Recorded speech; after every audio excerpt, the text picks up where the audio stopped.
Eu queria dar um bom dia e um bem-vindo a todos e todas que estão aqui na nossa sala especial, nossa sala ST 4.2, a segunda sala sobre as questões de patrimônio, urbanismo e... estou no telefone também, não consigo ouvir. Luciene, você precisa, acho que, entrar e voltar e ver alguma regulagem aí no seu telefone. Aqui, para nós, no sistema está normal. Eu queria, então, agradecer a presença aí de vocês, dar algumas pequenas instruções, muito rapidamente, como a Heloísa já destacou, são 15 minutos para a apresentação de cada uma, né? Ela avisará faltando 2 minutos.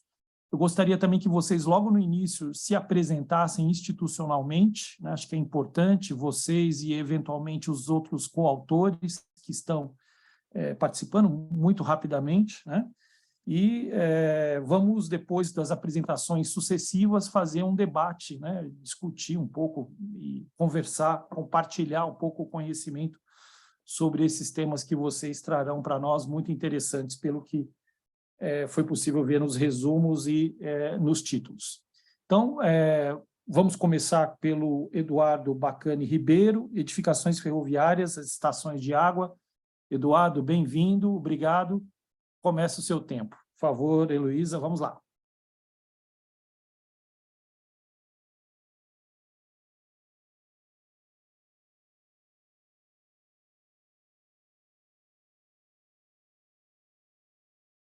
Oi, bom dia a todos, obrigado pela oportunidade de compartilhar um pouco da pesquisa, também de ouvir os colegas, agradeço o Enomparc. Eu sou doutorando na Faculdade de Arquitetura e Urbanismo da USP, sou orientando da professora Beatriz Kiel, que tem me acompanhado durante toda a minha trajetória na pós-graduação. Gostaria de agradecê-la, porque parte do que eu vou apresentar hoje aqui, compartilhar com vocês, faz parte da tese de doutorado em desenvolvimento lá na FAO. E também não posso deixar de agradecer, portanto, à FAPESP, que me concede uma bolsa de pesquisa não apenas aí no Brasil, como também a bolsa aqui na Itália, onde eu estou já há 9 meses, na Universidade de Roma, fazendo estágio de doutoramento. Então, é isso. Para a gente começar a apresentação, edificações ferroviárias, as estações de água, ela faz referência a edificações que, em um determinado momento, foram muito relevantes para o complexo ferroviário. Elas eram essas estruturas, como a gente pode ver aí, uma edificação que era composta por uma subestrutura, geralmente em alvenaria de tijolos, que dava suporte, então, para um reservatório, geralmente metálico, que armazenava a água, um elemento indispensável para a efetivação dessa tecnologia empregada nas locomotivas a vapor, que pelo próprio nome a gente já imagina o quanto a água era indispensável para esse maquinário, né? Para a gente ter uma ideia, nessa conversão da energia térmica em energia mecânica, a água era utilizada 9 vezes mais do que o próprio carvão nesse processo. Ou seja, essas edificações exerciam uma função de armazenamento de um produto que era extremamente relevante para que essas máquinas pudessem percorrer as distâncias ali a que elas se propunham. Dessa forma, então, para além dessa importância desses elementos, a gente já imagina a relação que eles estabeleciam com os pontos de parada dessas máquinas, ou seja, geralmente com as estações ferroviárias. Então, a estação de água, que a gente está chamando de estação de água, então essa torre, esse reservatório, eles tinham uma relação com algumas estações ferroviárias que estrategicamente abasteciam as locomotivas a vapor. Nesse sentido, portanto, para além dessa escala local, em uma escala mais ampla, elas estabeleciam relações entre diferentes complexos ferroviários de uma mesma companhia, ou seja, hoje, quando a gente encontra um elemento desse, uma estação de água dessa, a gente consegue entender que ela não está próxima à estação por acaso, e a gente consegue também, ao percorrer esse trecho, imaginar qual distância essas locomotivas conseguiam percorrer sem a necessidade de abastecimento das águas. E também, nesse sentido, pontuar, portanto, que tendo a necessidade desse líquido, alguns engenheiros também iriam sugerir que as linhas férreas estivessem percorrendo, de certa forma, acompanhando o leito de alguns rios para facilitar também a retirada desses elementos. Ou seja, uma série de questões, logo à primeira vista, a gente consegue imaginar com relação a essas edificações, que, no entanto, esse é um artigo que eu publiquei com a professora Beatriz este ano. A gente observa a presença da temática ferroviária lá na FAUSP, e a gente vai ver que, por exemplo, na FAO, eu não vou me alongar aqui nas questões do artigo, metodologia, mas ele está lá na CPC, se alguém tiver interesse depois em acessar o conteúdo, mas a gente vê que ao longo de 30 anos na FAO, por exemplo, ao longo de 3 décadas, algumas edificações vão ser muito discutidas, muito enfatizadas, as grandes companhias, as estações ferroviárias, né, que eram essas edificações, por vezes, com uma arquitetura mais erudita, de maior contato social, em detrimento de outras edificações desses complexos que até hoje não foram observadas. E as estações de água são uma dessas edificações que nós não temos estudos referentes a elas nas ferrovias. E olhando até para além da FAO, ao construir esse texto, a gente também buscou, naturalmente, outras referências e também não encontramos estudos especificamente sobre as torres de água nas ferrovias, a importância que elas tinham, questões técnicas, enfim, vários detalhes aí, como eu pontuei alguns anteriormente. Eu trouxe, então, um pouco da companhia ferroviária que eu estudo ao longo desses anos na pós-graduação, para a gente ver, então, com relação à estrada de ferro Araraquara, o que a gente encontra referente a essas edificações. Aqui é o projeto tipo que a EFA pensou lá em 1909, quando ela começa a pensar estações, pontes, uma série de edificações, ela também já estava pensando um projeto tipo para esses elementos que, como eu disse, eram indispensáveis no complexo. Trouxe aqui, ao longo desses anos estudando a EFA, algumas estações de água que nós encontramos, e como vocês podem ver, esses elementos eles vão ganhando formas, materiais, técnicas construtivas diversas ao longo dos anos, e eles estão espalhados, pelo menos esses exemplos que eu trouxe aqui para vocês, ao longo de quase 230 quilômetros. Eu mapeei, isso tudo está no artigo também, se alguém tiver interesse em se aprofundar um pouco mais nesses distanciamentos, a localização precisa desses elementos. E, a partir disso, a gente, então, foi ver como se efetivava no campo prático com relação à conservação, à preservação dessas torres de água, né? Se elas foram tão indispensáveis, será que no campo prático é diferente da academia? Será que as pessoas conseguem ter essa percepção que a academia ainda não conseguiu enfatizar?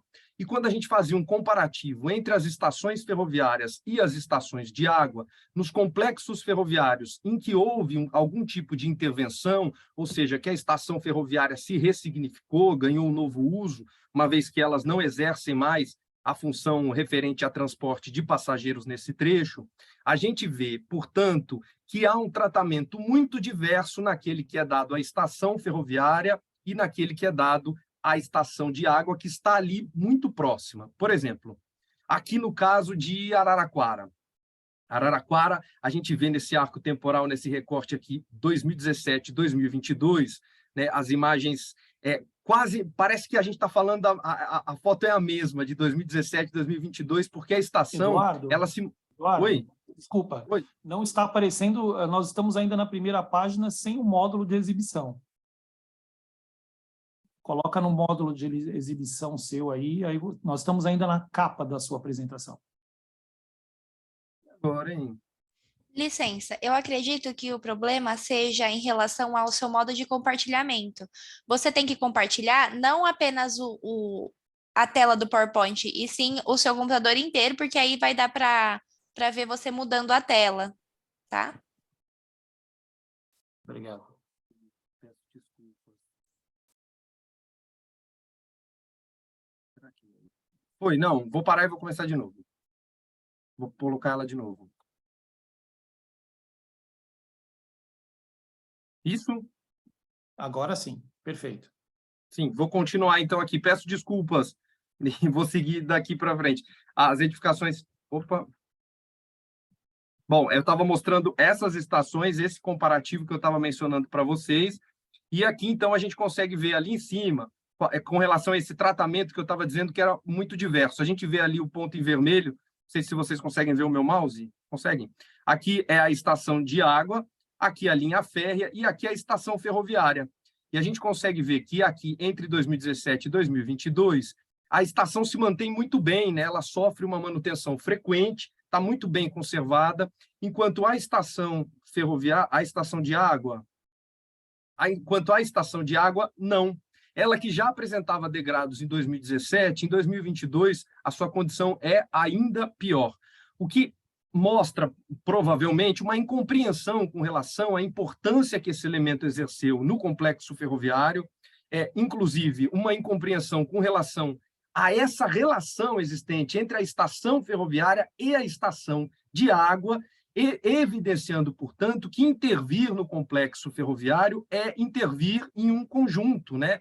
Há necessidade desse olhar abrangente, porque quando nós tocamos nesses elementos, nós não tocamos ele, não deveríamos tocar eles de modo isolado, entendendo eles como elementos isolados, mas elementos que estão estabelecendo ali, ou que estabeleceram em um dado momento, relações de interdependência.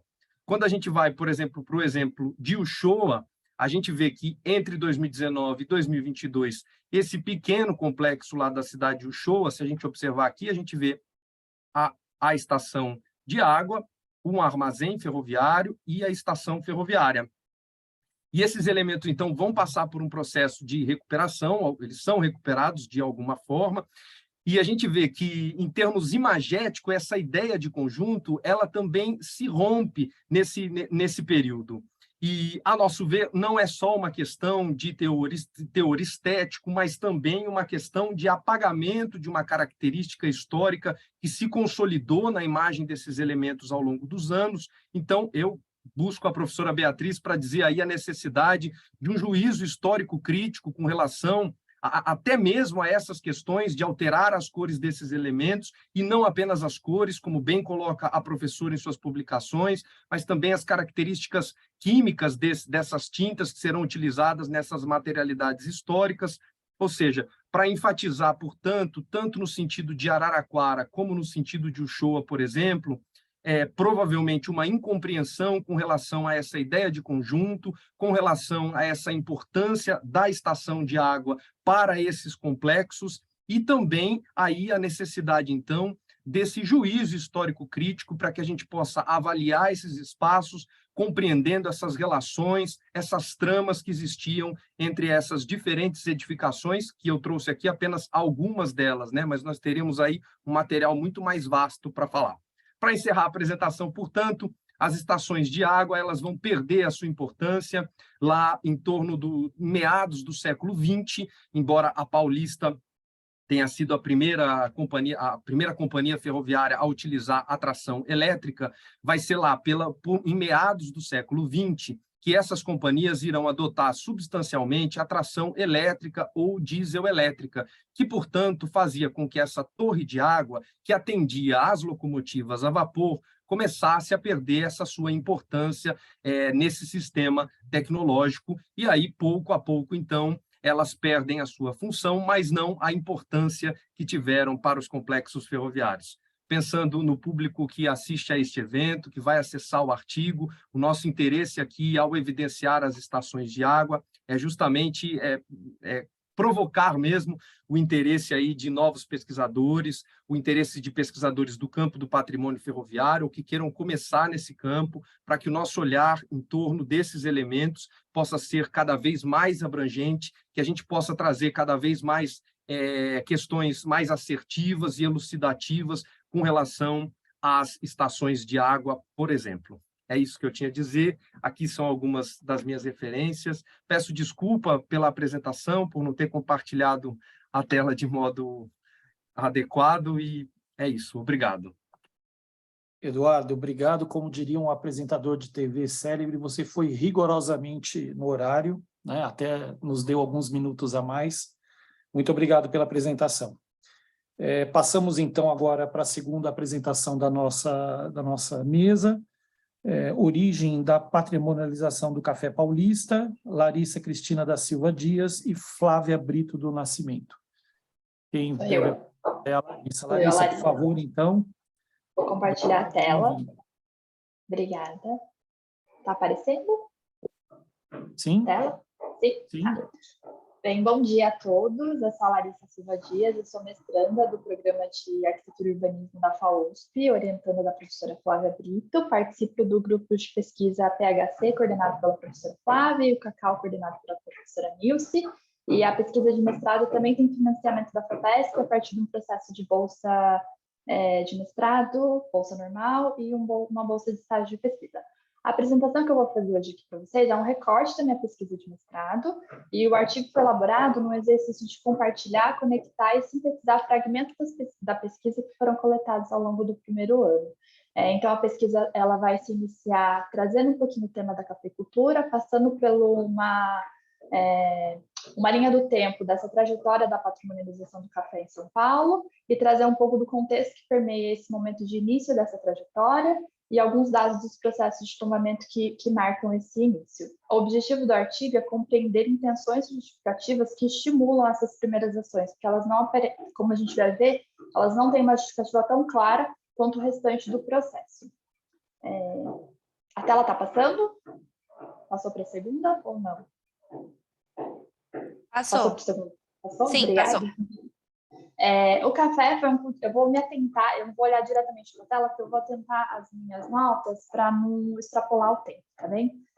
O café ele foi um cultivo que conduziu e estimulou a ocupação do território paulista, de modo que a paisagem, a sociedade e a cultura de São Paulo se moldaram e ainda carregam traços desse período muito fortemente. Conforme o professor Lemos coloca, o café foi um verdadeiro divisor de águas da vida cultural em geral e na civilização material em particular de São Paulo, de modo que todas as coisas e fatos podem simplesmente ser classificadas como sendo anteriores ou posteriores à chegada do chamado Ouro Verde.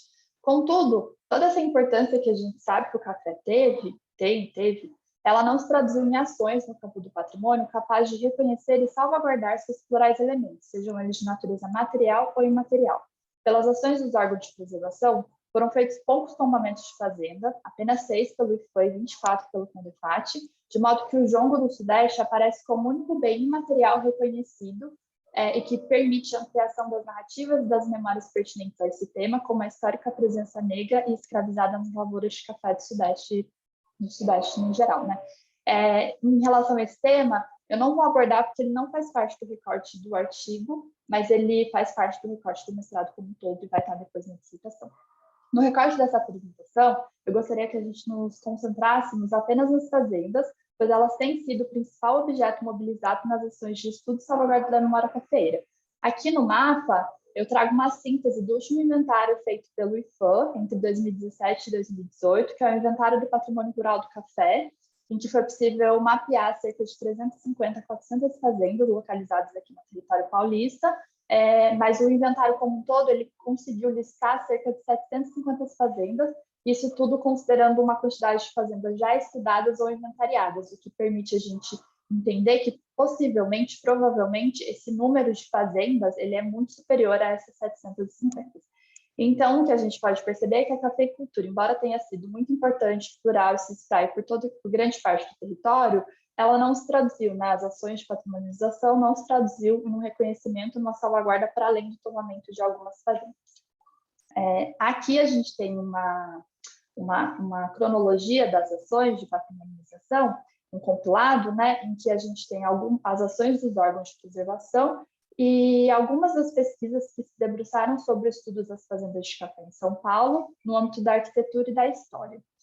Como a gente pode ver, esse é um processo que tem mobilizado majoritariamente as fazendas, como eu já coloquei, mas o modo como essas fazendas têm sido valoradas também não se alterou desde que esse processo começou ali no meados dos anos 50.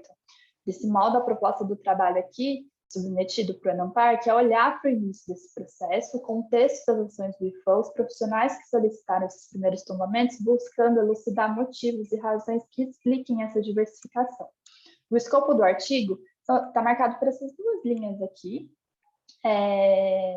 Se constitui a partir desses dois processos, da abertura do processo de tombamento da Fazenda Resgate 55 e da Fazenda Paudalho 58, e o contexto que permeia esse momento. Essa opção se fez porque, a partir do final dos anos 60, aqui, a partir de 68, com as missões da Unesco no Brasil, as visitas e o relatório e as visitas do Michel Perrin, as ações de patrimonialização... Oi? as ações de patrimonialização, elas se intensificaram consideravelmente, de modo que a gente consegue, de certa maneira, justificar o porquê que essas outras ações acontecem a partir das décadas de 70, mas a gente não tem uma justificativa clara do início aqui nos anos 50. Falando um pouquinho do contexto, o patrimônio se instaura institucionalmente no Brasil como uma ferramenta para a construção da identidade da memória nacional, que mobilizou bastante a arquitetura, de modo que faz sentido a gente ter primeiro tombamento de fazenda, só posteriormente reconhecimento de outros bens de outras naturezas. Ainda que muitos bens tenham sido declarados patrimônio cultural brasileiro, nos primeiros anos de atuação do IPHAN, o olhar prioritário aos bens materiais associados ao colonial e ao moderno deixou de fora desse rol do patrimônio cultural brasileiro grupos importantes e formadores da cultura nacional. Além disso, as ações de reconhecimento foram declinando década a década, como a gente pode ver aqui nesse gráfico, né, que está o somatório das décadas de tombamento, dos tombamentos feitos por décadas.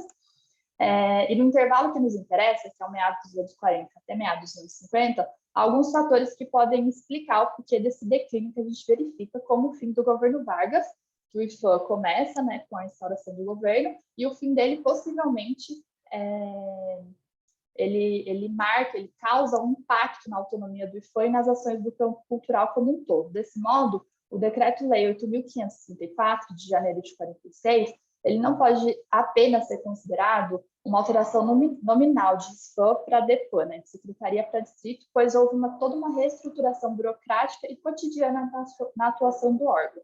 Com a criação das divisões de estudo de tombamento, liderada pelo Lúcio Costa, e a divisão de conservação e restauro, liderada pelo arquiteto também Paulo Barreto, e pela criação dos 4 distritos regionais, foi possível que o IPHAN estabelecer um quadro de funcionários mais consistente, que foi se dedicando de modo mais profundo ao estudo e identificação dos bens culturais das regiões onde eles atuavam.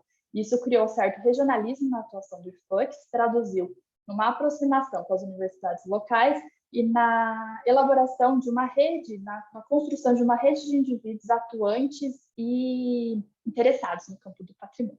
Aí, voltando ao gráfico, acho interessante a gente olhar que no período analisado a gente percebe que há um volume considerável de tombamentos, embora esteja declinando. Entre 46 e 55 foram feitos 177 tombamentos, mas os tombamentos se concentram em bens arquitetônicos, eles foram feitos nas regiões mais atuantes, assim, de certa maneira, pelo IPHAN, né, que é Minas, Rio de Janeiro e Bahia. Mas quando a gente olha para São Paulo, a gente vê que nesse momento, embora também se ocorram tombamentos materiais, sejam todos, mas a maioria calcada nos bens imóveis, já existe um certo olhar para o espaço rural, uma vez que parte desses 12 tombamentos, desses bens, eles representam ou se encontram de fato no espaço rural. Aí, aqui, para trazer os estudos de caso, eu trago aqui alguns dados da instrução do processo de tombamento da Fazenda Resgate, que marca esse início cronológico da patrimonialização da cafeicultura paulista. A Fazenda Resgate está localizada na cidade de Bananal, que fica no Vale do Paraíba Paulista. O processo de abertura de tombamento foi feito em setembro de 55, solicitante foi o arquiteto Edgar Jacinto, aqui a gente tem uma fotinha dele. O Edgar Jacinto foi funcionário da diretoria carioca do IPHAN, cuja trajetória profissional é marcada por suas viagens ao que o IPHAN chamava de sertão, né, que é ali a região do centro-oeste, mas por um curto período ele esteve à frente da diretoria paulista, quando o Saia precisou se afastar. Na justificativa do pedido de tombamento, o Edgar fala que a Fazenda Resgate é um exemplar expressivo de fazenda cafeeira, é uma arquitetura típica da época do café, e ele ainda traz alguns elementos sobre a capela da fazenda. Mas quando esse processo vai para a mão do Lúcio Costa reconhece que a fazenda tem um interesse excepcional enquanto patrimônio cultural brasileiro, mas a qualidade artística dela é limitada, o que é um comentário bastante curioso, visto que essa fazenda ela contém diversas pinturas murais do pintor catalão Villaronga, ou seja, ela é bem ornamentada, né? O processo de tombamento ele tem algum andamento pequeno, em questão de semanas, e depois ele fica inativo por muitos anos, mais de 10 anos, e só é retomado posteriormente após a visita do Michel Perrin. E aí é tomado em 69, inscrito no livro do tombo histórico, embora a indicação inicial fosse inscrito no livro do tombo artístico também, em virtude dessa ornamentação interna. A Fazenda Paudalho, embora ela seja o segundo processo aberto, ela tem, de certa maneira, uma origem simbólica desse processo de patrimonialização, porque ela vai ser a primeira fazenda efetivamente tombada. Ela é localizada no município de São José do Barreiro, vizinho ali de Bananal, também do Vale do Paraíba Paulista. O processo foi aberto em 58, em março de 58, alguns anos depois da fazenda de Bananal, e quem solicitou foi o arquiteto Luiz Saia, que era então diretor da diretoria paulista, e que nesse período estava empreendendo uma trajetória de pesquisa muito intensa sobre a formação cultural paulista, que provavelmente motivou que ele buscasse propor tombamentos de bens que fossem capazes de representar cada ciclo dessa formação que ele estava estudando. Na justificativa de solicitação do tombamento, Saia fala, ele traz como argumento o fato da Paudalho ser uma das primeiras, ou quiçá a primeira fazenda monocultora de café, tem uma arquitetura de excepcional valor e apresenta relações entre residência e senzala. Senzala e trabalho muito claras, assim, muito traduzidas na arquitetura, e uma coisa que ele chama bastante atenção também é essa relação entre a arquitetura e o terreno, né, entre a paisagem como um todo. Mas tal como ocorreu com a fazenda Resgate, o processo ficou inativo por muitos anos, só foi retomado depois da visita do Ferran, mas foi tombado anteriormente. Ele foi tombado em 68, inscrito também no livro do Tombo Histórico, e assim se configurou como a primeira fazenda de café tombada pelo IFAM.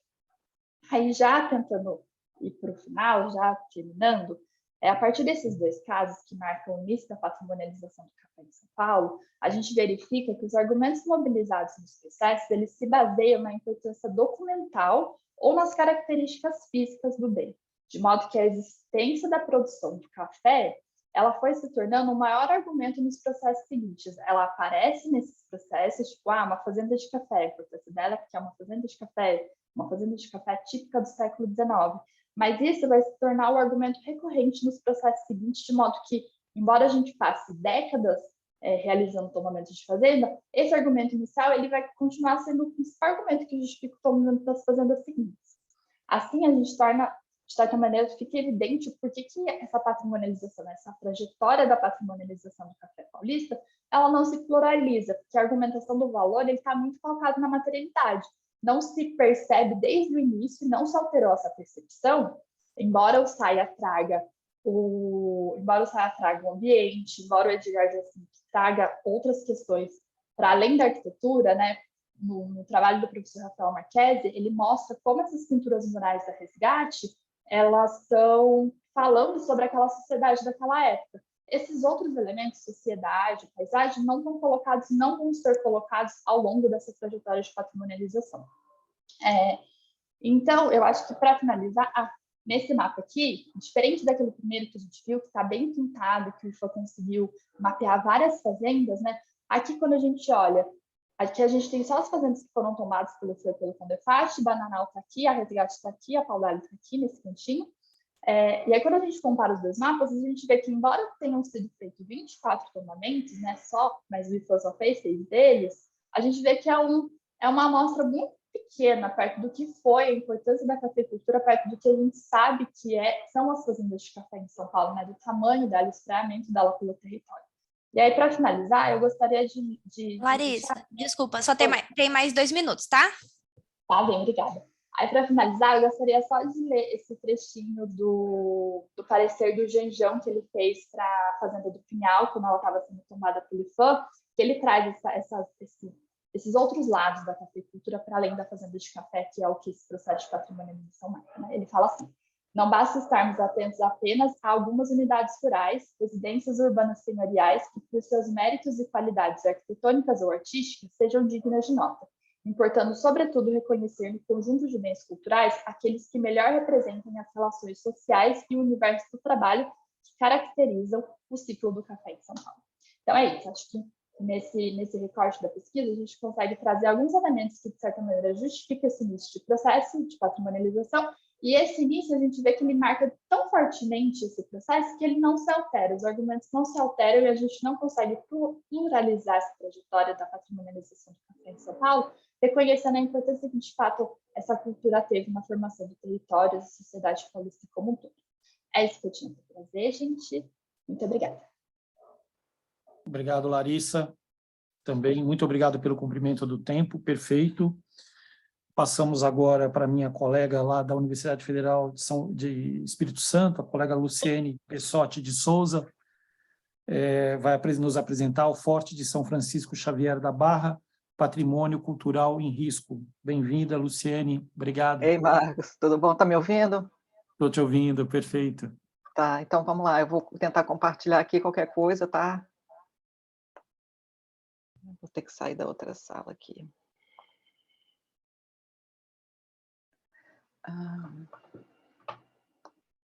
Vocês conseguem ver?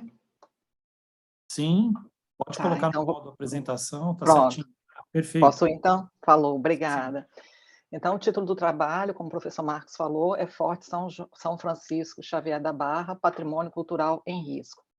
Bom, qual é o objetivo desse trabalho? Né? É a gente refletir, problematizar os recentes processos de proteção e intervenções em bens culturais arquitetônicos, bem como a inter-relação entre eles. Trata-se, portanto, de uma abordagem crítica sobre a intervenção que vem ocorrendo no Forte São Francisco Xavier da Barra para que ocorra, na verdade já está, né, funcionando, a Casa Cor 2022 Espírito Santo. Bom, como é que se dá esse percurso? Eu fiz uma pesquisa de pós-doutoramento, concluí o ano passado, e fiz justamente sobre essa fortificação. E aí, quando foi em setembro do ano passado, nós tivemos uma reunião com o IPHAN, na presença do presidente do CAU, para tratarmos do tombamento desse forte. Fomos surpreendidos no início desse ano com a maratona Arcaton ArcelorMittal 2022, que previa, então, a ocorrência, né, a instalação, digamos assim, a realização da Casa Cor Espírito Santo 2022. O Arcaton ArcelorMittal 2022 trata-se de um laboratório de concorrência de projetos de interiores e não exige assim muita experiência no campo da restauração ou mesmo de projeto arquitetônico para bens culturais imóveis. A partir daí, nós acionamos o IAB para que nós pudéssemos, então, tentar participar desse processo, né, através desse alerta que nós fizemos. Entramos em contato com o ICOFOL, o próprio IPHAN, a Universidade Federal do Espírito Santo, onde eu trabalho, fez uma carta aberta, enfim, fizemos uma série de alertas, um abaixo-assinado para pedir o tombamento do forte, porque o forte não é tombado, e continuamos nessa batalha. Eu vou explicar também lá na frente quais foram as medidas, né, judiciais que nós adotamos. Qual a importância, então, desse forte? Por que esse alerta? Por que essa preocupação com essa preservação e proteção legal desse forte? O forte é o único forte íntegro do Espírito Santo. A matriz projetual dele é o Forte São Lourenço da Cabeça Seca ou do Bugio, em Portugal. Nós temos como representantes também dessa matriz projetual no Brasil, Forte São Marcelo, em Salvador, Bahia, entre outros. Mas, na verdade, nós temos 4 fortes redondos no Brasil. E esse forte, né, que é o Forte São Francisco Xavier da Barra. A referência, né, desses projetos é da tratadística italiana, ou seja, do Renascimento. Eis aqui o Forte São Francisco Xavier da Barra. Aqui trata-se de uma planta, né, que é elaborada no século XVIII pelo José Antônio Caldas, engenheiro militar, quando esteve aqui para, né, elaborar um plano de defesa, suposto plano de defesa, para a Baía de Vitória. E aqui a foto do forte, a foto que não é atual, né, é uma foto antes da intervenção. Bom, esse forte ele tem uma importância também, como eu chamei a atenção, porque ele estava implantado aqui, na entrada da Baía de Vitória, que na época era tida como Rio do Espírito Santo. Ele foi o primeiro elemento defensivo, não com essa conformação, né, física que a gente vê agora, com essa tipologia arquitetônica, mas ele foi o primeiro elemento defensivo da capitania do Espírito Santo na primeira vila, que era a Vila do Espírito Santo, fundada em 1535. Ele tinha como objetivo, então, defender a entrada, né, do Rio do Espírito Santo ou Baía de Vitória. Bom, as obras, elas começam no forte sem nenhum tipo de projeto ou nenhum tipo de licença, seja pela prefeitura, seja pelo IPHAN, qualquer órgão, né, que deveria aprovar ou fiscalizar o projeto no forte. Aqui a gente vê aqui é justamente a retirada do piso do terrapleno, sem prospecção arqueológica, sem pesquisa arqueológica, sem absolutamente nada. E essas pessoas que estão aqui na foto são funcionários públicos que estavam numa visita técnica ao forte e, por incrível que pareça, não fizeram nenhuma denúncia sobre essas obras sem nenhum tipo de fiscalização.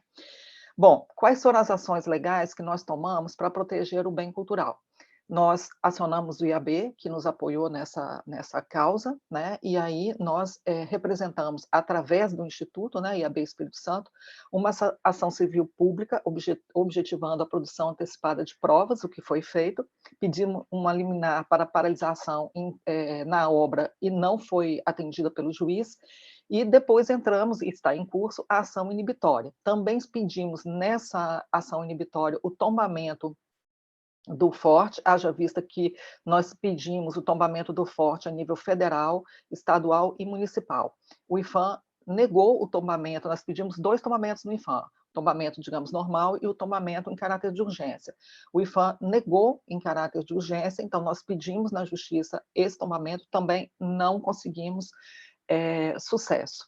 Bom, como eu chamei atenção, todas essas ações só foram possíveis por conta dos estudos de pós-doutoramento, né, um embasamento técnico e teórico, a partir da participação, então, do resultado de pesquisas das universidades públicas, né. Bom, justiça que tarda falha. O que acontece, né, no caso do Forte São Francisco Xavier da Barra?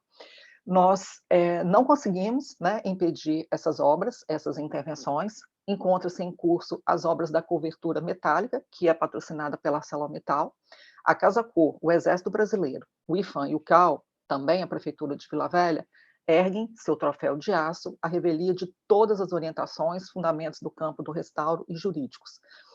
É uma curiosidade, né? O forte ele era tombado no PDM de 2007 e 2017, né? Esse período de 10 anos. Depois, conforme prevê o Estatuto da Cidade, o PDM foi revisado, e aí, nesse PDM de 2018, o forte foi, entre aspas, destombado, né? E, atualmente, o gestor do forte é contra o tombamento municipal. O gestor é o comandante do 38º BI. Bom, visando, então, colaborar com o debate sobre essas intervenções ou outras em bens culturais, nós organizamos, no âmbito do programa de pós-graduação em Arquitetura e Urbanismo da UFES, o Colóquio Internacional Intervenções em Bens Culturais Imóveis, Fundamentos Teóricos Legais e Direito à Cidade, né, que está acontecendo, vai até o mês de dezembro. Um dos palestrantes foi o professor Dr. Marcelo Abelha Rodrigues, que é professor titular da UFES e atua, né, pro bono nas ações que eu citei aqui. No evento, o professor proferiu a palestra intitulada A importância da distinção entre risco e dano para identificação da proteção judicial adequada aos bens culturais. Bom, que nós chegamos à conclusão, então, né, que a justiça tardou, nesse sentido, então, também falhou, né? Nós não conseguimos, como eu chamei a atenção, impedir essas intervenções, né? Então, falharam o legislativo, o executivo e o judiciário, né? Constata-se que Temes está cega, sua espada tardou em agir e a balança não pesou em favor da preservação da história e da memória do povo. Bom, o Instituto dos Arquitetos também do Brasil, do Departamento do Espírito Santo, participou da última reunião do COSU, que é o Conselho Superior do IAB, e aprovou uma moção de repúdio, né, por unanimidade, que será enviada a todas as superintendências do IPHAN do Brasil. Não tem como ler aqui, né, porque é muito grande. Uma outra coisa também que nós enfrentamos foram os ataques, né, vindo principalmente do Exército Brasileiro à Universidade Federal do Espírito Santo e ao IAB Espírito Santo. No bojo dessa atuação que nós estamos, né, ainda, né, em curso, eu particularmente fui agredida no exercício de minha profissão, né, e repudiamos, através de uma matéria do IAB, o teor misógino e sexista que subjaz o texto que foi publicado pelo comandante do Exército, dirigido a mim, né, enquanto arquiteta. Aqui a gente tem uma foto das obras, essa foto é da sexta-feira passada, né, que já está em andamento, onde a mineradora, né, que tanto bem faz aos nossos patrimônios culturais, instala aí sua cobertura de aço, né, o seu troféu de aço. Eis aqui a intervenção do Forte São Francisco Xavier da Barra, né, que a partir de agora pode ser considerado um memorial do memoricídio da arquitetura militar, principalmente da arquitetura militar capixaba, visto que é o único forte íntegro, né, como nós chamamos a atenção, e que pode ser aplicado, segundo um parecer, né, de um membro do Conselho Municipal da Prefeitura de Vila Velha, né, o Conselho de Patrimônio Cultural. Ele fala que essa arquitetura é uma arquitetura parasita. Em que sentido? O forte pode sobreviver, digamos assim, viver sem essa intervenção, mas essa intervenção não pode sobreviver sem o forte, né? Aqui também é uma publicação do Escritório de Arquitetura e que fala que é muito interessante, né? Porque eu acho que cabe também a gente refletir a formação desses jovens arquitetos, né? Então, eles falam que o pátio Vista do Forte, para início de conversa, não é pátio, é terra plena, será um espaço da Casa Cor, construído pela ArcelorMittal, Tubarão, cujo aço nos permitiu ousar nessa cobertura com leveza e balanço na medida certa, integrando o espaço e conectando o visitante a essa mistura nostálgica da história com as sensações naturais que o entorno, né, promove, porque é uma vista ali muito, muito bonita, né? Então, a gente percebe que é uma postura, um entendimento equivocado, né, do que deve ser uma intervenção num bem cultural. Bom, conclusão. A intervenção proposta para o Forte é um exemplo emblemático da ausência de ações de proteção, preservação e de adoção dos critérios de intervenção em bens culturais no contexto atual da política pública adotada pelo Estado brasileiro. A participação do IFAM e do CAL, ambos, né, do Espírito Santo, no evento Arcaton ArcelorMittal, promovida pela Academy Company, visando a realização da Casa Cor Espírito Santo 2022, constitui-se como uma das ações mais prejudiciais no processo abordado nesse artigo e demonstra a leniência desses órgãos, além do conflito de interesse. Bom, só para terminar, vou passar aqui, deixa eu ver se eu consigo, acho que eu não consigo passar, não. Eu queria passar um videozinho curto, que é uma ação que a gente tem através do nosso canal do YouTube,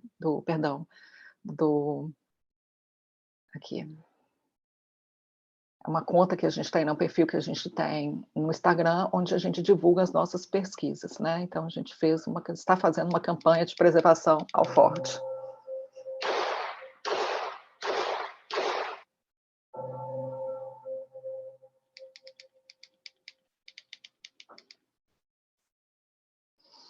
Então, pessoal, é isso.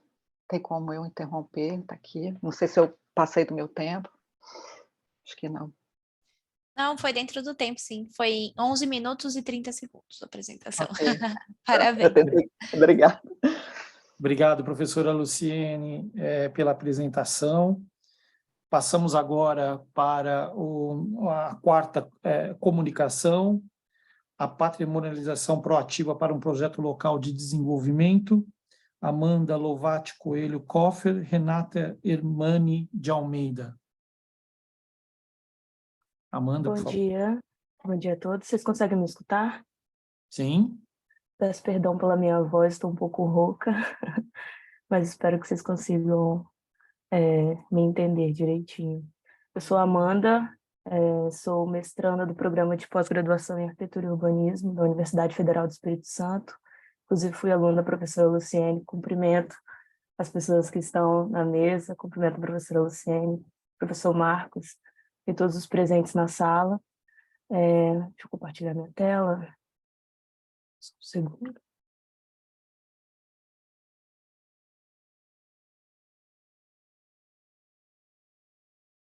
Consegue visualizar direitinho? Sim. Correto. Ok.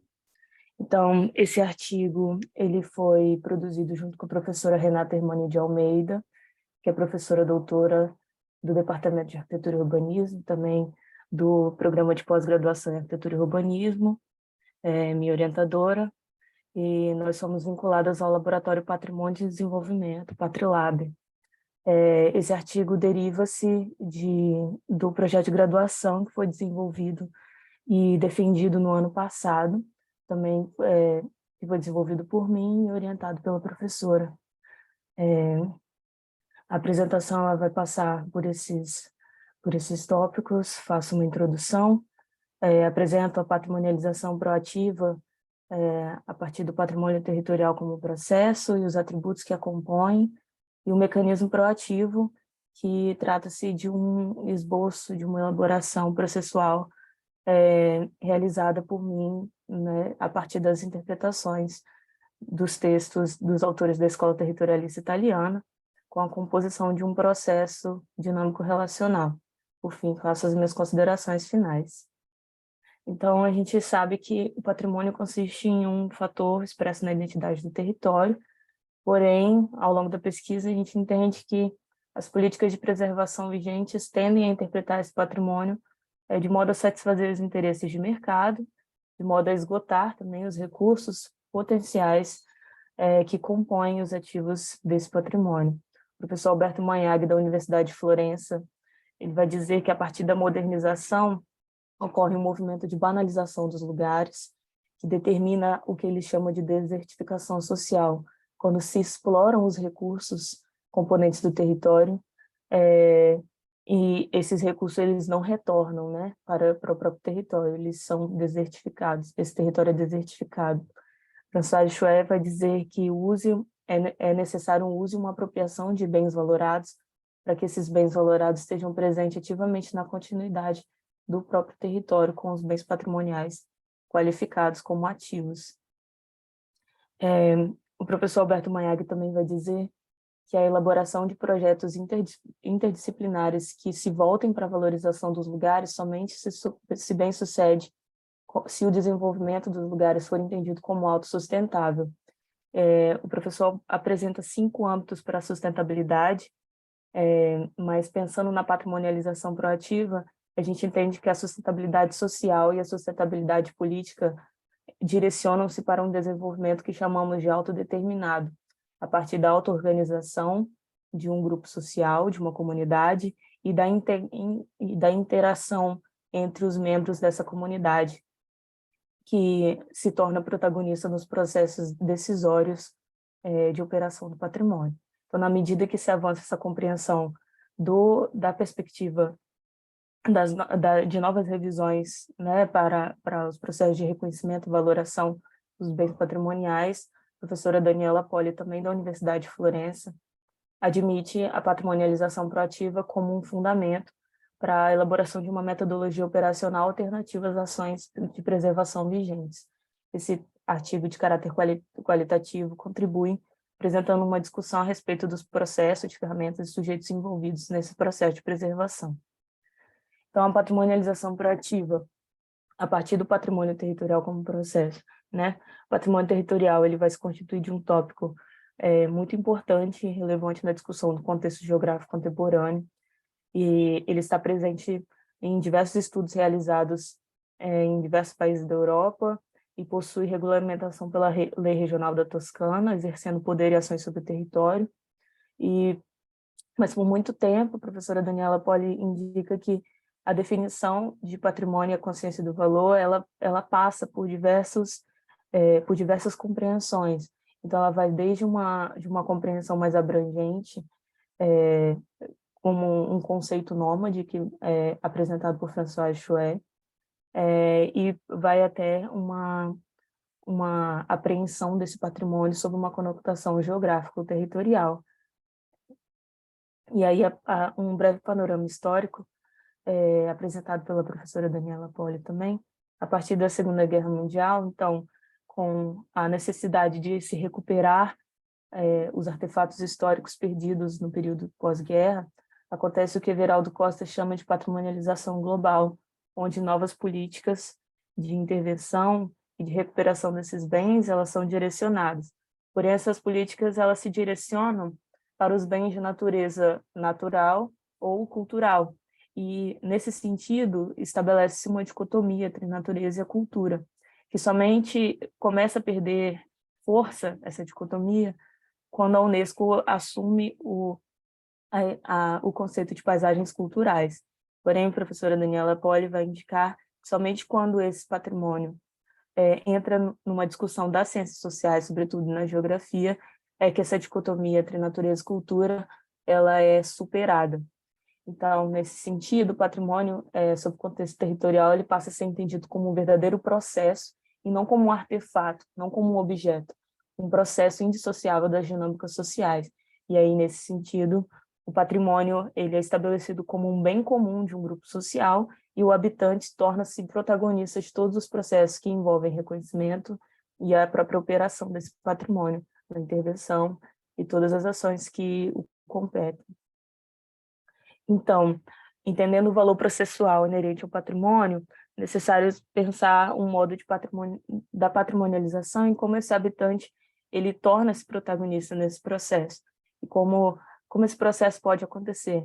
Então, Daniela Poli vai dizer que 3 ativos componentes do patrimônio territorial, eles devem estar em sinergia para que esse processo de patrimonialização de modo proativo possa acontecer. E esses ativos são a identidade, o recurso e o capital territorial. Daniela Poli vai dizer que as estratégias para a operação do patrimônio, elas devem ser baseadas na sinergia entre esses ativos, direcionando esses ativos para o desenvolvimento local, para que as riquezas locais possam gerar mais riquezas e não sejam esgotadas, como o Mayag apresenta lá atrás, né, que eu apresentei lá atrás. E atualmente essas estratégias são baseadas em contexto de produção e mercado.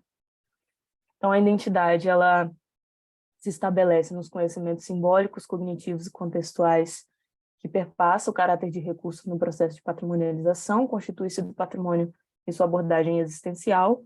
O recurso territorial é indicado por Federica Corrado como relacional, dinâmico, escalar, real e proativo, e ele é proveniente de uma estrutura processual que o constitui de acordo com a dinâmica de formação e transformação do território.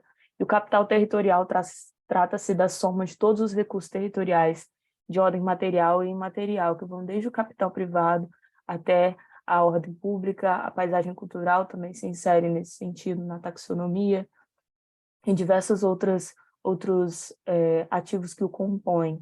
E essas riquezas, elas permanecem sempre à disposição dos atores sociais para um reinvestimento futuro, de modo que isso não se esgote.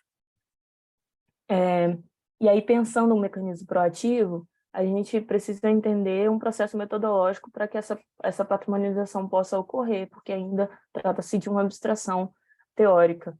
Então, a gente precisa de atividades ordenadas, tarefas colocadas sequencialmente, para que ele possa acontecer, né? Um plano de ação.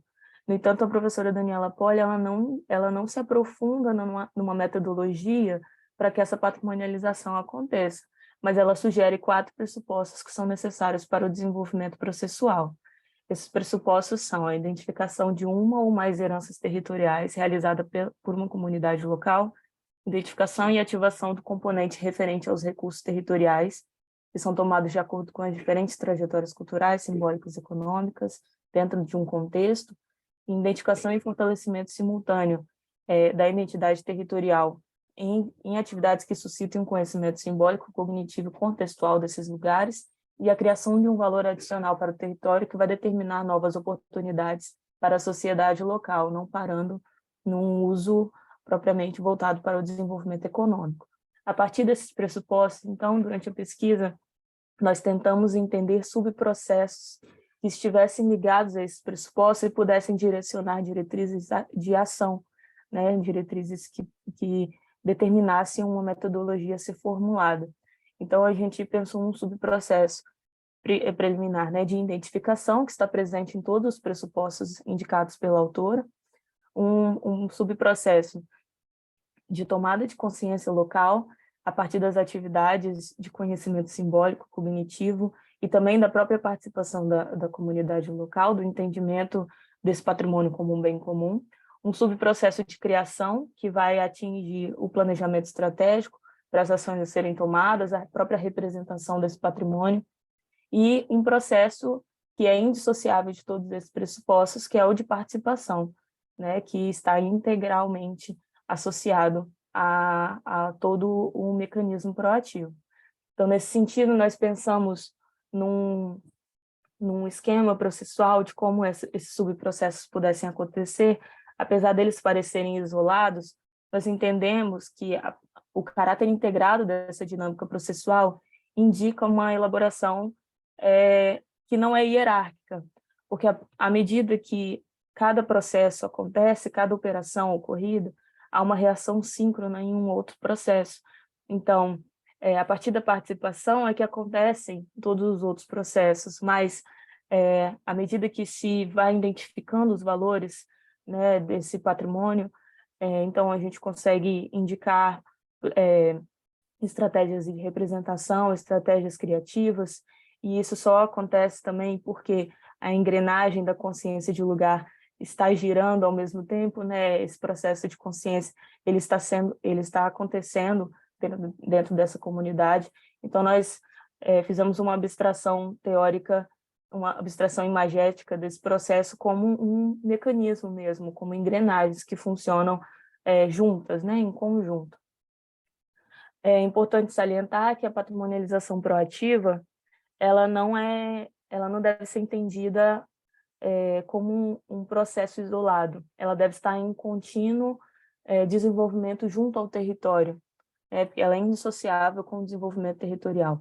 Então, a partir de uma elaboração de um percurso projetual do professor Alberto Munhag para entendimento da constituição e transformação do território, e posteriormente, a partir de um alargamento dessas discussões apresentadas por Munhag, por Damiani Nossa, nós conseguimos entender subprocessos de constituição de transformação territorial que estão inseridos na base da instauração desse mecanismo proativo.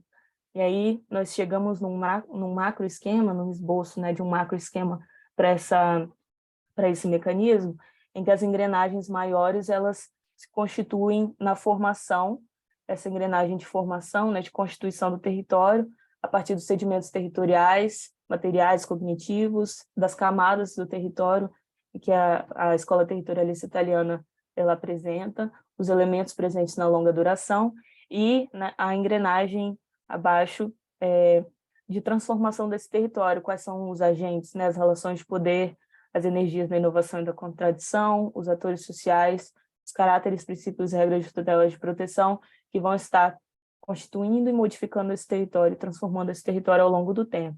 E indissociável a esse processo, que não para, porque acontece na reterritorialização ao longo do tempo, na longa duração, o mecanismo proativo ele se insere, e ele se insere como em continuidade.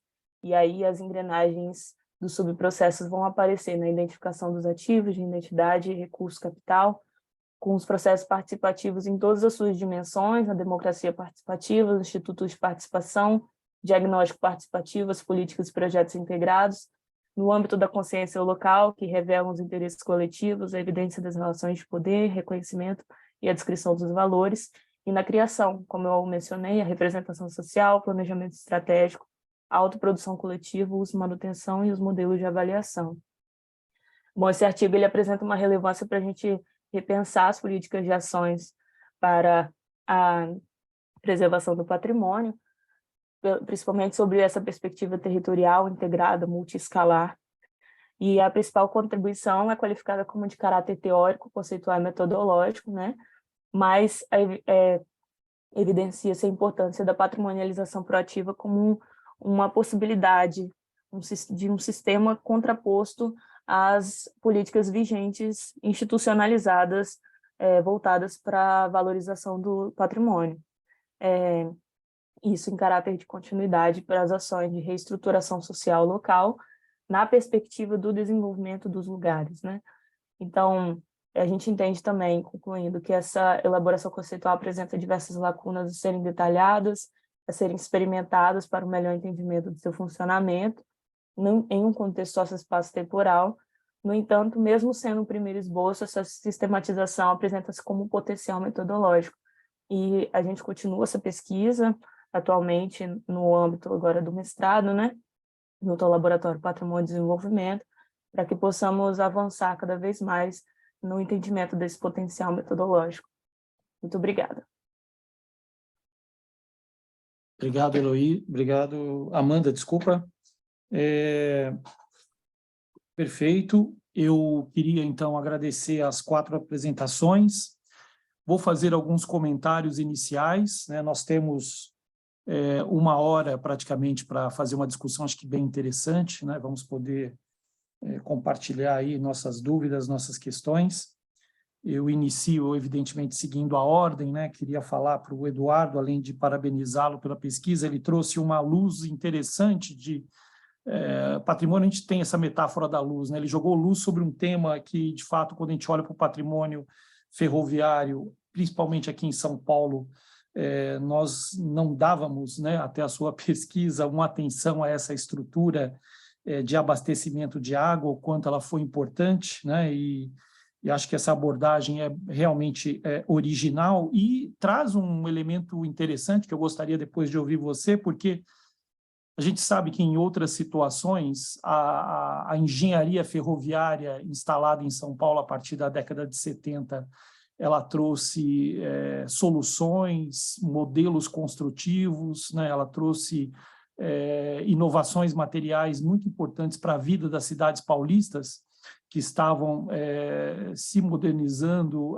no final do 19, e talvez essa questão do reservatório de água tenha sido um elemento muito significativo, porque não só talvez os primeiros reservatórios de água de grande escala, antes mesmo do sistema de saneamento ser instalado completamente em muitos municípios, né, que vai chegar só no finalzinho do 19 ou às vezes até no começo do século 20, junto com a energia elétrica, as ferrovias trouxeram a solução do armazenamento estratégico de água, né, de distribuição, de captação e distribuição de água, embora numa escala menor do que o fornecimento de uma cidade, mas a própria solução das altimetrias escolhidas, do posicionamento, a utilização dos vários materiais para armazenar água, né, armazenar água como em estruturas metálicas, em caixas metálicas, ou em placas de argamassa pré-fabricada. A gente sabe que a pré-fabricação em São Paulo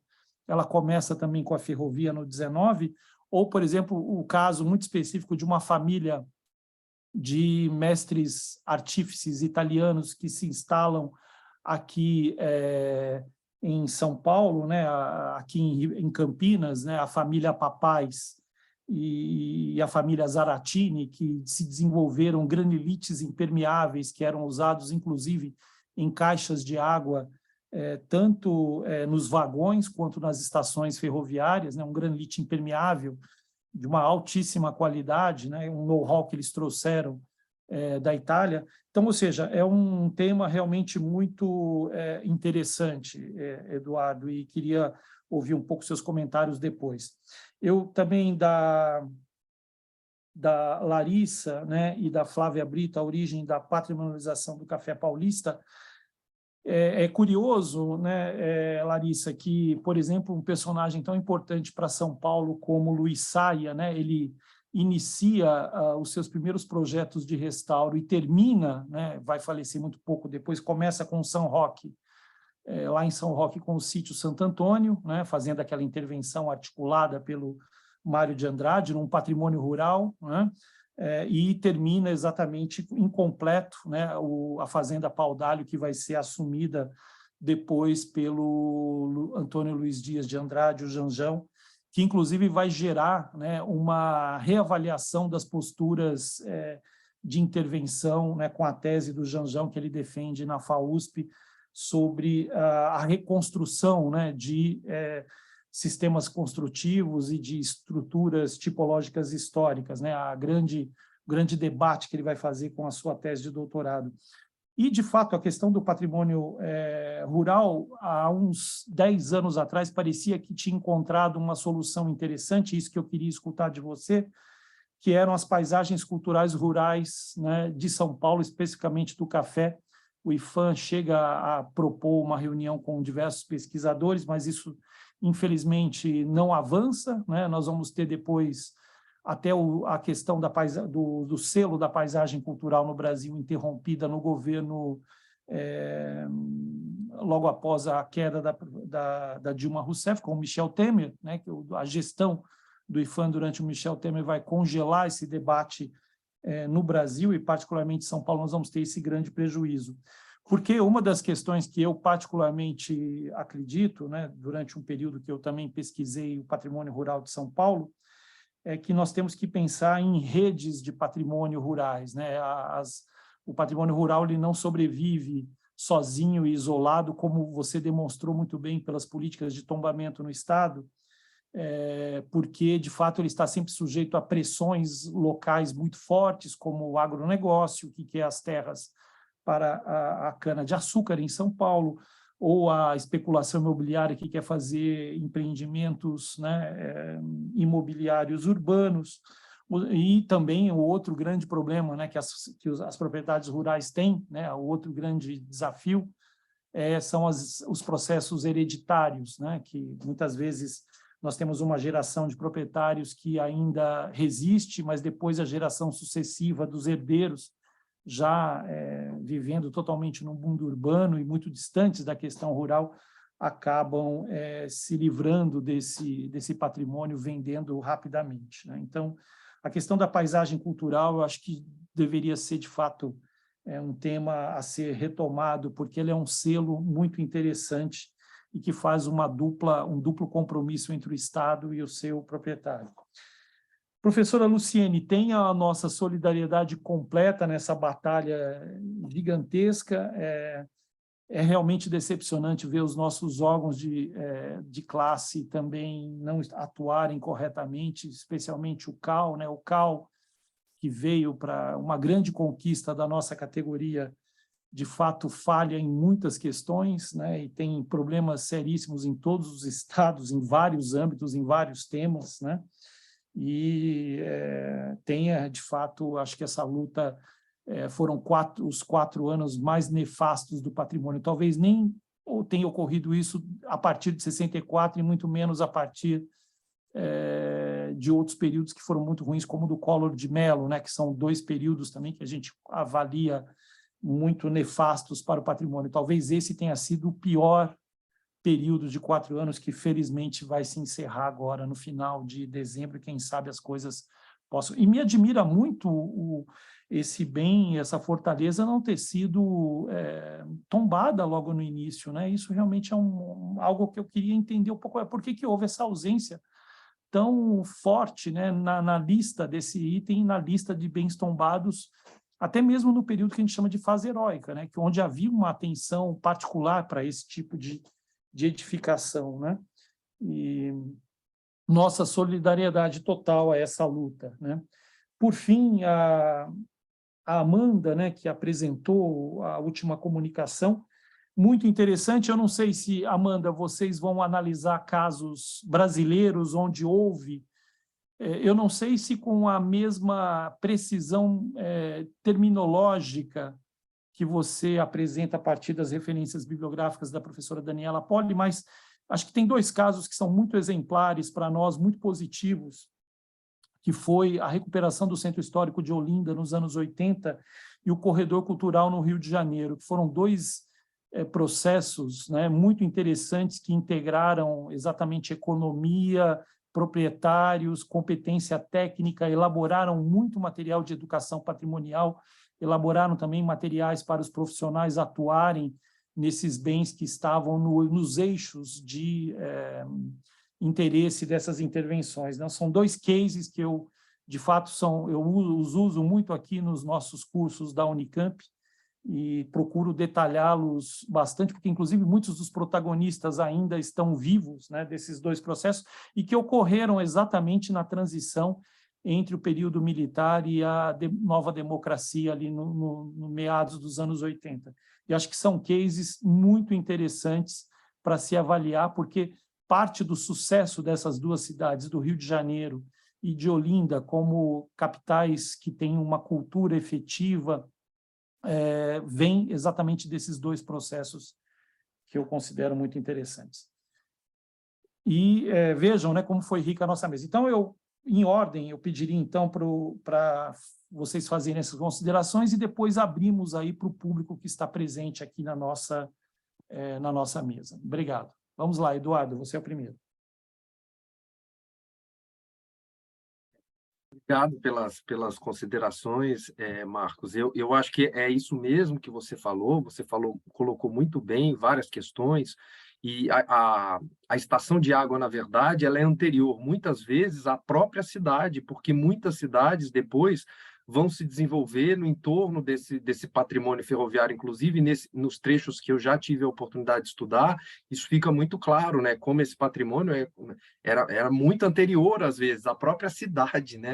Então, sim, são muito significativos, e como essas estações de água são chaves importantes para a gente pensar muitas questões, o próprio traçado ferroviário, né, o quanto a necessidade da água e o posicionamento desses elementos refletiram no traçado, a relação estabelecida com a estação, a relação que ele acabava gerando com outros complexos, e eu acho que tem uma série de questões aí para a gente refletir em torno desses elementos. As estações de água não são meus objetos de estudo, na verdade a gente achou que era importante destacar esse elemento, porque quando a gente começa a olhar para o complexo e a gente vê toda essa importância, e vê na academia uma ausência de discussões em torno desses elementos, então a gente achou que era importante trazer mesmo como uma provocação para que outros estudos, né, que venham a se desenvolver possam, de fato, trazer informações mais assertivas, mais elucidativas, para a gente compreender aí mais questões em torno desse elemento, dessas relações e do próprio patrimônio ferroviário como um todo. Acho que é mais ou menos isso. Na verdade, o estudo ainda está acontecendo, né? Eu compartilhei aqui um pouco do que ainda está em desenvolvimento, né? A minha tese ainda não foi finalizada, então acredito que até o final do trabalho, de repente, eu vou ter aí outras percepções, trazer outras considerações com relação a isso. Mas, a princípio, o que a gente tem no momento e achou interessante trazer à tona é isso que eu compartilhei. Obrigado. Obrigado, Eduardo. Larissa? Obrigada pelas considerações, professor Marcos. De acordo com tudo, de fato, a figura do Saia, né, sempre atrelada às fazendas, esses restauros, ao restauro da Paudalho, que depois o Janjão pega e questiona as atitudes do Saia, é um ponto bastante interessante. Acho que até por isso a Paudalho se torna a fazenda mais famosa desse patrimônio rural do café, né?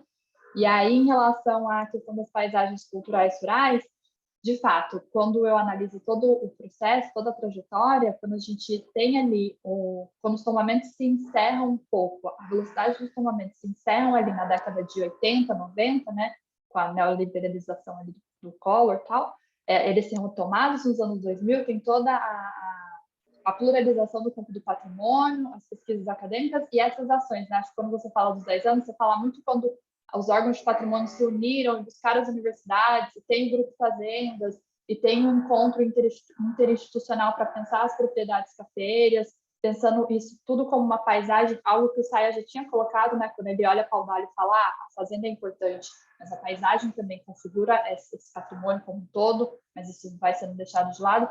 Eu acho bem interessante, o IFAM chegou a propor um selo mesmo, mas é complicado. Uma primeira mapa que eu trouxe foi do último inventário do IFAM. E o último inventário do IFAM eu ajudei a realizar, eu era estagiária do IFAM São Paulo. E aí eu lembro que, muito imatura ainda, né, porque eu estava na graduação, ali no final da graduação, mas eu lembro que por mais que ainda não, já tinha tido o golpe do governo Dilma, o patrimônio, de certa maneira, internamente, ele estava ruindo, né, as ações em torno do patrimônio, elas estavam se desfazendo, estava tendo menos campo de atuação, o dinheiro estava acabando para tudo. E aí, embora esse discurso, esse pensamento, esses estudos de pensar como paisagem cultural rural, a questão do selo, todo um ganho de trabalho que tinha vindo com os roteiros do Sul, né, que o IFAM já tinha feito, de fato não deu para avançar, ele não avançou. Os órgãos de patrimônio, a gente estava sempre em diálogo com o DEFAT, então eu consigo falar um pouco do IFAM e do CONDEFAT, eles, da maneira que foi possível, a gente tentou continuar, né, esse processo de pensar as fazendas como uma paisagem.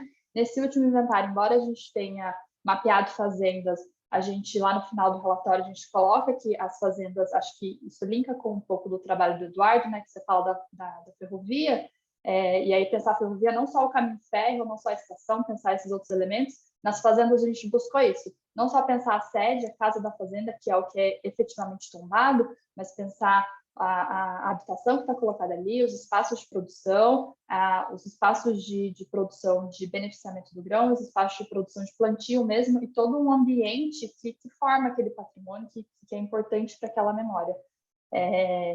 E aí, nesse sentido, eu acho que deu uma murchada, né, esse pensamento de paisagem, de redes, não se continuou, mas aí eu acho que quando a gente traz esses temas, o Eduardo traz o tema da ferrovia, eu trago o tema do café, a Luciene traz o tema dos fortes, Eu acho que a gente vê, de certa maneira, que as pesquisas acadêmicas elas estão, de certa maneira, voltando com esses temas que têm sido negligenciados ou ficado de lado um pouco, de certa maneira, para tentar trazer esse patrimônio que está negligenciado para frente das pesquisas e que está para frente das atuações efetivas de preservação e salvaguarda. Eu acho que é mais ou menos isso. Obrigado, Larissa. Professora Luciene. Então, deixa eu cumprimentar agora com mais calma, que deu aquele problema, né? Acabei ficando mais agitada. Tem que cumprimentar a Amanda, principalmente. Eu fico super feliz, assim, de ver pessoas jovens, esses rostinhos, assim, nessas carinhas novas, nessa luta, né? Pensando em diferentes alternativas no âmbito prático, também no âmbito teórico. A Amanda, né, foi minha aluna e também trabalhou com a minha prima, Luciana, né, Amanda? Acho que foi isso, né? Eu indiquei você como bolsista, enfim. E é muito bom a gente ver os alunos se interessarem nesse campo, né, do patrimônio, porque é um campo que precisa muito, sabe? Muito.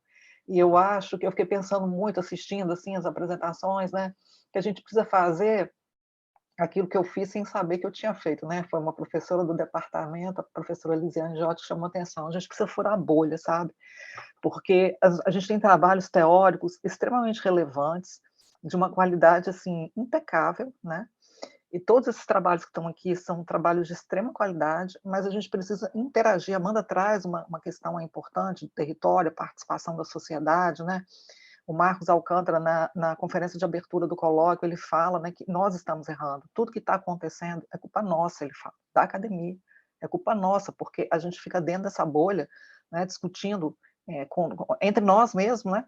E a gente não leva essa discussão para a sociedade, raríssimas exceções, e mais do que isso, né, como sensibilizar a população, a comunidade local com relação à importância do seu patrimônio, e no caso como esse do Forte, né, todo mundo achando bonito, né, a Casa Cor no Forte. Se você fizer uma pesquisa, até o Marcos falou isso, Luciane, faz uma pesquisa, né, o Antônio Oiola, né, que a gente conversa muito, que é do Icofor, né, para quem não conhece, também do Icofor, né, e eles também me provocaram, faz uma pesquisa, né? Porque o Marcos fala assim, a gente tinha um galpão que era para ser tombado e preservado, e a gente conversou com a comunidade, o que vocês acham? Vocês querem um shopping ou querem um galpão? Então, assim, queremos um shopping, né? Então, essa é uma realidade muito, a gente fala assim, meio brincando, mas é uma realidade muito dura e muito grave. A gente precisa encontrar, depois desses principais, né?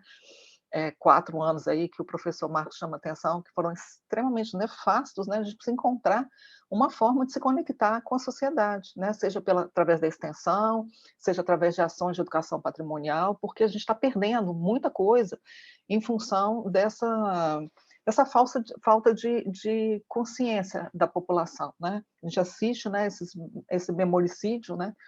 E eu fico estupefada de ver que não tem uma reação da sociedade, né? Muito pelo contrário, assim, eu estou sendo chamada aqui no Espírito Santo a professora louca da UFES, né? Por que essa professora, né, não quer que a gente faça nada no Forte? Não é que não faça nada no Forte, a gente quer que tenha intervenção no Forte, a gente só quer que tenha uma intervenção qualificada, ainda que fosse essa, né, que poderia ser uma intervenção temporária, que não causasse mais de 17 furos no terrapleno, mais de não sei quantos furos na alvenaria, sem nenhum tipo de pesquisa arqueológica, a gente poderia ser uma instalação provisória que fosse colocada, né? Se a ArcelorMittal tem 1 milhão para fazer aquela cobertura, teria muito mais recursos para fazer um projeto que fosse mais leve e que não precisasse furar tudo aquilo, né?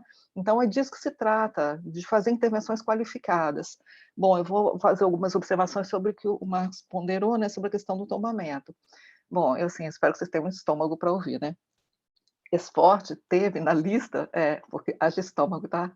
Teve na lista de tombamento do conjunto de fortificações brasileiras, né? É uma lista, hoje há 19 fortes indicados para patrimônio da humanidade, e esse forte estava nessa lista, coisa mais ou menos de 10 anos atrás. O IFAM não teve pernas, né? Quer dizer, não teve corpo, né? Esse é um outro problema, né? Também que a gente viu nesse governo, não teve corpo técnico para concluir o tombamento do forte. Então, assim, existe um estudo de tombamento desse forte, feito pelo próprio IFAM, na pessoa do Adler Castro, acho que todos aqui conhecem, né?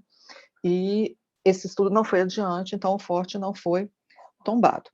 Bom, quando houve esse problema, né, que eu procuro o IFAM, olha, gente, esse forte, ele é uma joia, ele é um exemplar, né, de poucos que existem no Brasil, ele é um exemplar e é o único forte íntegro aqui do estado, apesar das alterações que é normal que tenham tido, né? Mas a gente consegue ainda fazer uma leitura tipológica, fazendo uma pesquisa arqueológica, enfim, chamei a atenção de várias questões, né?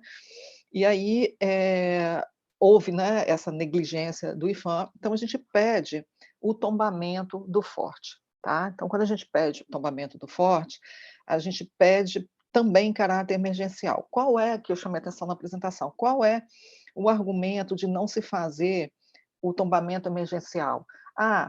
O que a gente tem aqui é uma apresentação, é um vídeo, né? É um vídeo, a gente não tem um projeto, a gente não sabe se esse projeto vai descaracterizar o forte ou não. Mas então, gente, é porque não tem projeto mesmo, porque foi feito sem projeto mesmo, sem fiscalização mesmo.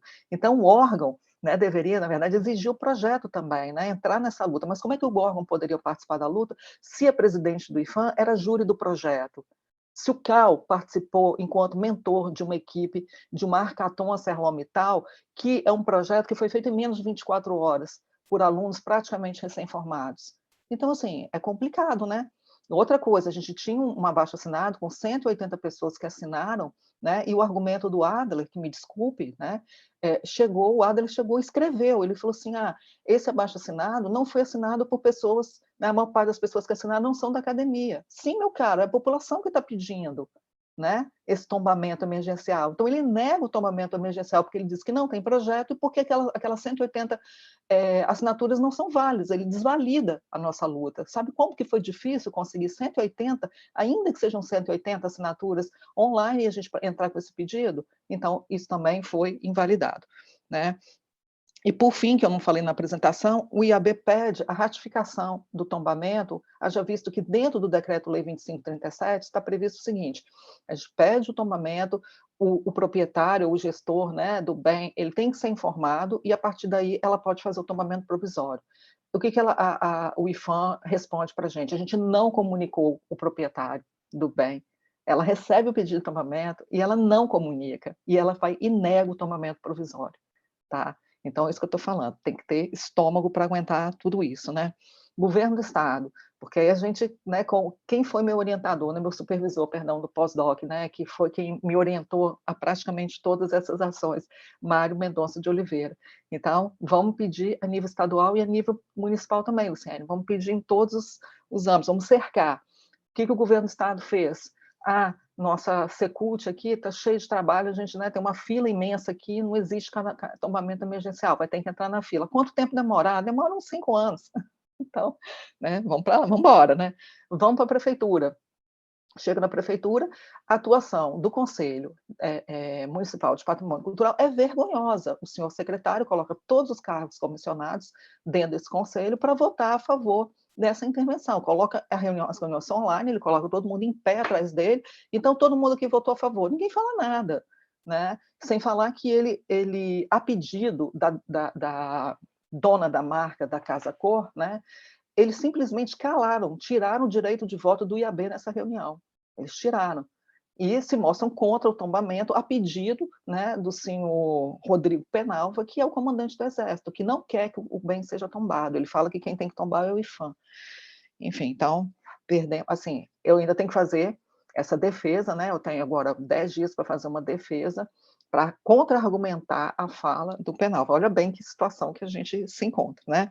Tombamento, questão de tombamento pelo PDM.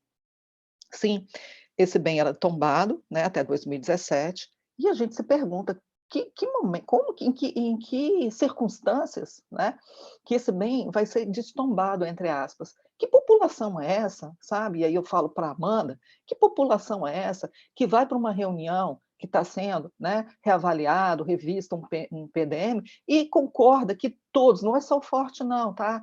Todos os bens culturais de Vila Velha sejam destombados. Que população é essa? Que envolvimento é essa dessa população, gente? Né? Então, a gente precisa realmente, é isso que a gente está falando, a culpa é nossa, a gente precisa realmente dialogar com a sociedade, porque se houve isso, né, e a gente tem indícios, na verdade, que não houve, tá? Mas essa é uma outra questão. Bom, no artigo 320, então, desse antigo PDM, né, no parágrafo 2, estava escrito o seguinte: ficam convalidados todos os tombamentos já feitos. Do ponto de vista jurídico, então, o forte estaria tombado, né? Só que a gente vai para a justiça, a gente coloca essas questões para o juiz fala que não. O juiz fala que não, a justiça fala que não. E o juiz, né, que é um douto em arquitetura, né, e na área de patrimônio, ele fala que a intervenção não vai descaracterizar o forte. Tá? Então, essa também é uma outra questão para a gente pensar, né? O que a gente pode trabalhar no âmbito da sociedade e da justiça, porque a gente conseguiu reverter muitas coisas nesse processo, mas o mais importante a gente não conseguiu, que foi a intervenção no forte, né?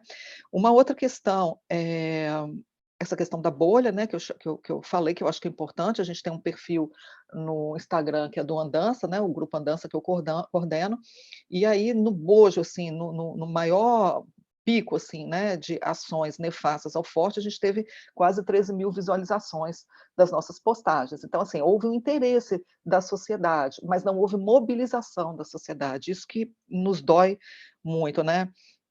Eu acho que eu passei por situações muito críticas, né? Eu, Luciene, junto com o IAB, mas, né, eu e Daniela, né, Cazé, também o presidente, né, a Daniela é vice-presidente.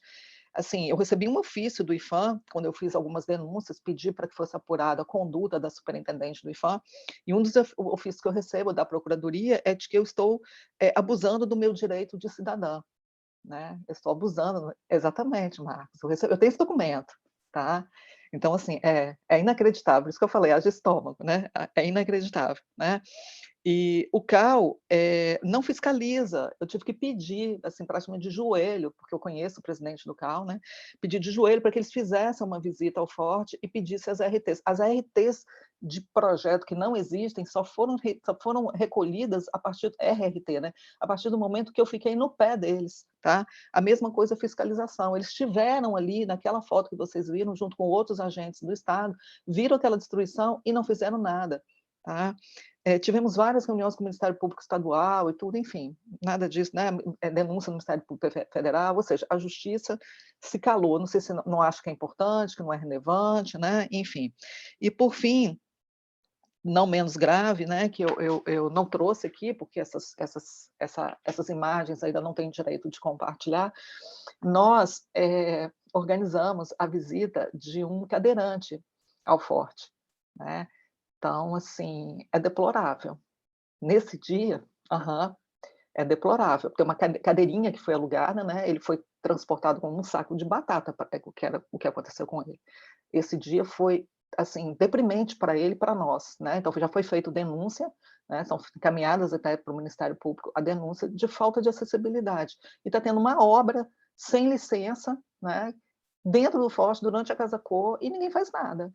Essa é a situação. Então, a questão do tombamento é essa, né? Eles impedem, acho que ficou claro, né, que eu quis dizer isso, eles impedem de todas as formas que a gente faça o tombamento do forte e continuam fazendo essas ações, né, porque a gente tem uma mineradora, né, as mesmas mineradoras, né, de Bento Rodrigues, do Rio Doce, né, saiu agora recentemente uma matéria falando que esse crime, né, ninguém foi condenado e que corre o risco de ser prescrito, e é disso que a gente está falando também, né.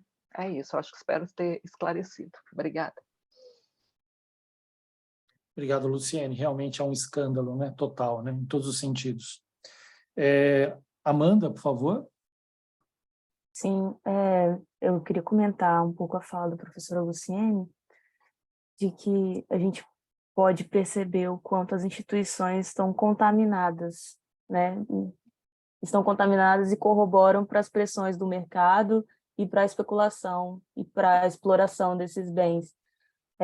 Eu acho que existe uma necessidade urgente da gente repensar as políticas que vão intervir, que vão dimensionar quais são esses valores desse patrimônio, vão entender qual é essa sociedade civil, quem é essa sociedade, quem é essa comunidade que está em contato, que possui essa memória coletiva que está sendo destruída, né?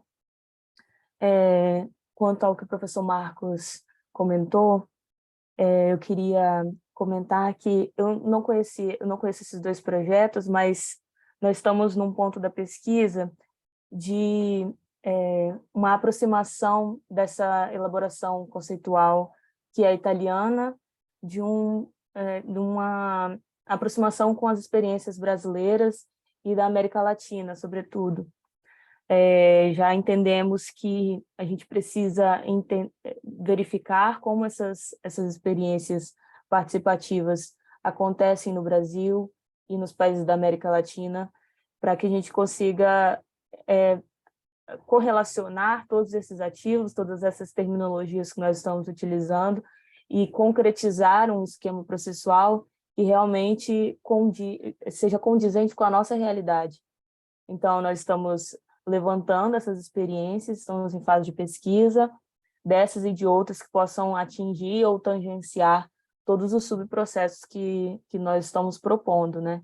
E aí, dentro desses subprocessos, nós estamos enfrentando diversos questionamentos, estamos investigando diversas questões, como o papel do pesquisador, o papel da universidade, nesse sentido, do técnico, que vai estar em contato direto com o facilitador, para que o habitante possa reconhecer esse patrimônio como um bem comum, que possa reconhecer o seu território, reconhecer o patrimônio não somente como o bem construído, mas tudo aquilo que está envolvido com esse bem construído, né, nas diversas camadas que o território compõe. Além disso, as ferramentas que são utilizadas para que a gente consiga chegar nessa comunidade, chegar nessas pessoas, que não seja um processo de educação hierárquico. Se a gente defende um processo de patrimonialização que não possua hierarquia, então a gente precisa também encontrar estratégias que não sejam opressoras ou impositivas, né, do saber técnico ou saber leigo ou da memória, porque são pessoas que não têm contato direto com a teoria, mas nós precisamos chegar nessas pessoas, a gente precisa encontrar meios de tornar acessível tudo isso que nós estamos discutindo. E, enfim, acredito que diversos autores que nós temos pesquisado já têm contribuído dessa maneira. Pesquisadores próprios da Escola Territorialista Italiana já indicam que as experiências participativas na América Latina são exemplares para entender como funcionam as comunidades e como as comunidades possuem, como os processos participativos dentro das comunidades, eles acontecem de forma que retornem os recursos para os lugares, e estamos nesse sentido, orientando a pesquisa para conseguir estruturar a metodologia propriamente. E aí, para a agenda, né, para o próximo ano, seria nós encontrarmos comunidades para que consigamos, a partir dessas metodologias levantadas com essas outras experiências, nós consigamos chegar numa comunidade e tentar entender como esse processo acontece dentro de uma comunidade, experimentar, verificar em quais ativos nós conseguimos chegar, em quais como se dá o processo nessas comunidades, porque também entendemos que se é um processo que advém do local, do lugar, então ele não possui uma matriz rígida, ele pode acontecer de diferentes maneiras. Então, a gente precisa experimentar isso, e as experiências ocorridas no Brasil com certeza vão ajudar a concretizar cada vez mais essa metodologia que estamos formulando. Acho que é isso. Obrigado, Amanda. Bom, então agora eu abro a palavra para aqueles que estão aqui dentro da sala, se gostariam de fazer alguma questão para os nossos participantes da mesa.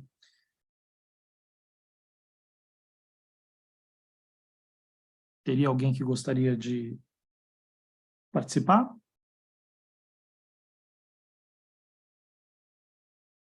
Não? Então, abro para os membros da mesa. Se vocês quiserem fazer outras considerações ou perguntas entre si. Eu posso só fazer... desculpa. Pode falar. Vamos lá.